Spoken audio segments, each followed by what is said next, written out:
Salut, c'est Rado, content de vous retrouver pour la mise à jour de l'analyse technique du CAC 40 avec une nouvelle séance de hausse puisque vous voyez bien les cours se sont envolés de 0,9% supplémentaire et de la plus belle des manières puisque d'une part on franchit la résistance oblique qui avait été tracée, qui avait déjà été à l'origine de problèmes. Je vais vous montrer les données hebdomadaires, c'est plus simple.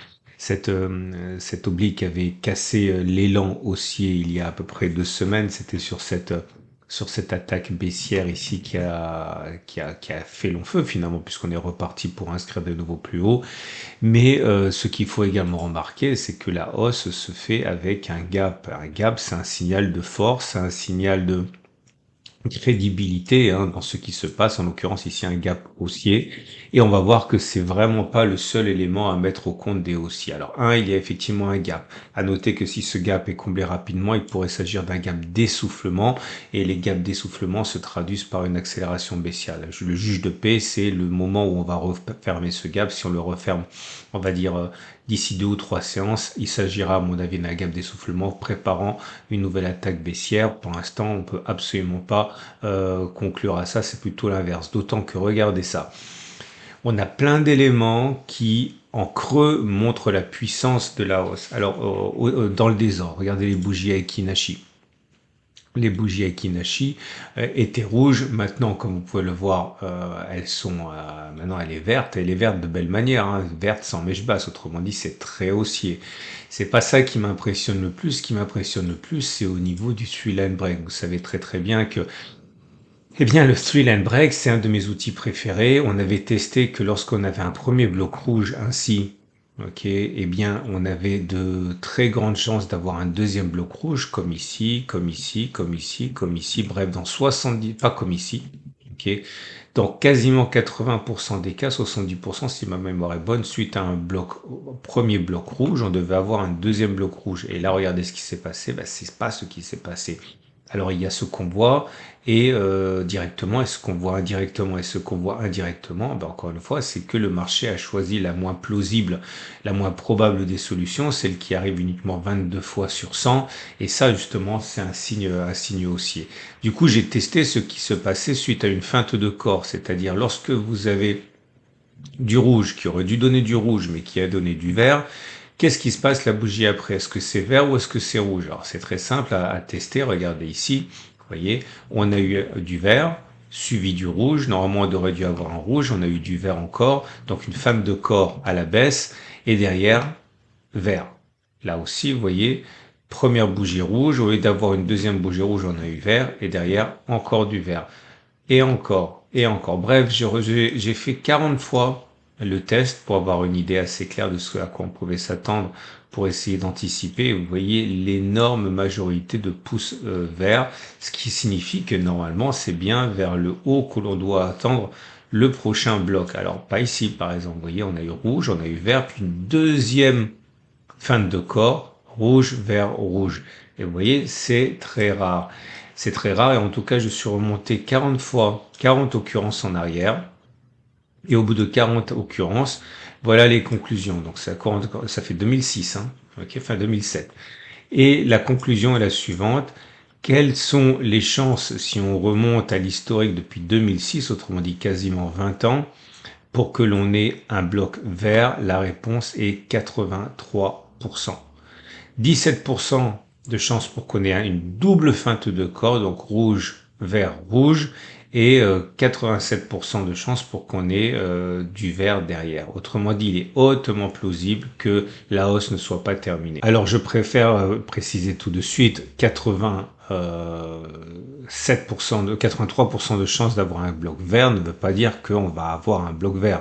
Je vous dégaine tout de suite le graphe, le tableau suivant. Vous voyez que si on est entre 85% de chances qu'il se passe quelque chose, on a quand même, on va dire qu'on est ici, vous avez 89% de chances d'avoir 2 trades qui va contre vous d'affilée, j'ai bien dit d'affilée, sur une séquence de 100 trades. Autrement dit, non seulement les chances d'échec ne sont pas négligeables, puisque 83%, ça veut dire 17% de chances que ça échoue. Autrement dit, sur 100 trades, vous avez 17 trades perdants et surtout, vous avez 89% de chances d'avoir 2 trades perdants d'affilée. Donc, c'est loin d'être du tout cuit, mais vous comprendrez que si vous voulez être un trader systématique, c'est-à-dire qui fait toujours et toujours la même chose, eh bien, il vaut mieux statistiquement concevoir une continuation de la hausse plutôt que le fait que l'on ait inscrit les plus hauts, d'accord? Mais avec toutes les précautions que la compréhension des probabilités impose, hein.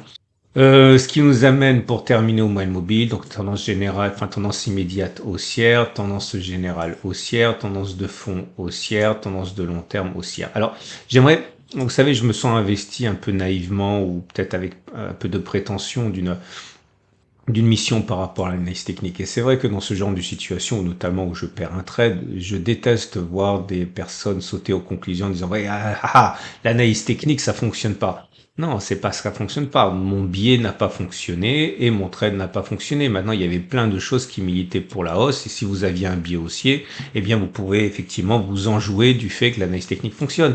Le super trend a été cassé à la hausse, on savait que ça devait faire des plus hauts, ça a fait des plus hauts. On avait vu également qu'il y a eu un croisement M50, M200 qui est le signal technique le plus puissant, enfin du moins le plus connu qui existe, la croix d'or. On savait qu'il était beaucoup plus plausible que l'on fasse la même distance qui nous sépare au stop de protection vers le haut que par le bas. Bon, à la louche, hein, ça veut dire 8,48 vers le haut, voilà, donc ça va dans le sens de ce qui a été dit. On a vu au niveau des autres indicateurs, que ce soit le MACD ou autre chose. Moi, j'en montre simplement quelques-uns. Voilà, le MACD qui avait délivré un signal aussi ici avec exactement la même conclusion. Il fallait faire la même distance au stop de protection mais vers le bas. Donc si vous mettez un stop de protection sous les plus bas du cycle baissier du MACD, ça fait 4,53. Bon, on devait faire 4,53. Et c'est pas l'analyse technique qui fonctionne pas, c'est mon trade qui n'a pas fonctionné et c'est mon biais qui n'a pas fonctionné. Et donc du coup, ce qui m'amène, puisque c'est le week-end, ok, à la grande question qui doit vous animer maintenant,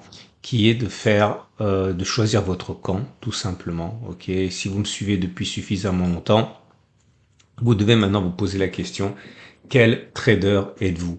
Est-ce que vous êtes un trader systématique, c'est-à-dire comme moi, clairement, qui va toujours et toujours faire la même chose lorsque les conditions sont réunies, sans hésiter. Si ceci se passe, eh bien, je le fais parce que je sais que si je le fais 100 fois, eh bien, j'ai 70 fois où je vais gagner, ou 75, ou 60, ou 40, hein, qu'importe, hein, avec tel résultat, ou est-ce que vous êtes plutôt un trader non pas systématique, mais subjectif, un trader qui va être discrétionnaire, comme on dit, c'est-à-dire que vous allez analyser la question, vous allez avoir une conviction forte, et à partir du moment où vous avez une conviction forte, vous allez trader. Alors l'avantage, il est connu, hein.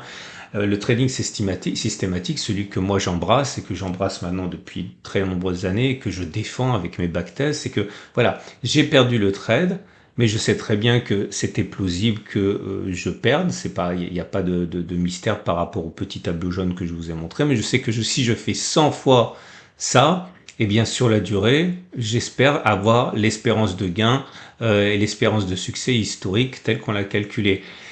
Et le problème, c'est que là, certains auront beau jeu de dire, mais Trado, comment tu peux spéculer à la baisse alors que l'intelligence artificielle, alors qu'il va y avoir une baisse des taux, alors que ceci, ça, même je me rappelle très bien, il y a même pas 3 mois, on disait partout que les effets de la récession allaient se voir au niveau des prochains résultats, c'est les analystes fondamentaux qui disaient ça. Ils disaient également qu'il y avait la guerre, qu'il y avait l'inflation, qu'il y avait machin, etc., et que normalement on était parti pour une récession. La récession, on la voit pas de manière très claire, et les fondamentaux nous disaient que normalement ça devait baisser. Donc à partir de là, autant faire encore et encore la même chose lorsque des conditions techniques apparaissent, comme ce croisement M50 M200 qui est apparu maintenant il y a plus d'un mois. Eh bien il est apparu au plein moment où les fondamentaux disaient que ça allait baisser. Donc voilà, ça c'est l'avantage de l'analyse systématique, c'est le confort mental d'avoir les statistiques derrière soi et qu'on sait que il faut pas penser au prochain trade, il faut penser aux 100 prochains trades. Ok. Maintenant, si vous êtes systématique, eh bien peut-être que vous avez envisagé qu'il était possible que ça baisse, mais qu'à terme ça allait monter encore pour X ou Y raison, et vous êtes habité par une conviction qui vous dit de faire ceci ou cela au détriment finalement, au mépris des récurrences statistiques, parce que voilà, il faut faire de l'orfèvrerie et pas du volume, quoi, hein. Et à partir de là, vous avez le problème qui est inverse, c'est que lorsque les choses commencent à aller mal, vous commencez à être biaisé, de plus en plus biaisé, vous commencez à douter. Et bon, il y a pas de solution miracle. Il faut faire en fonction de votre personnalité. Moi, ma personnalité, c'est de faire de l'analyse systématique et du trading systématique, même si j'ai perdu ce trade-là. Et franchement, je pense que tous les ans, je perds mon premier trade de l'année et c'est le résultat. Ce qui m'amène donc, avant de voir les trades du jour, à l'annonce du jour. Ça y est, c'est les vacances de février pour beaucoup d'entre vous, donc vous avez la possibilité d'accéder aux archives du cercle, hein, avec une réduction majeure de 30%. C'est quoi les archives du cercle? C'est un groupe Discord, le cercle des tradosoriens, il y a 70 membres seulement.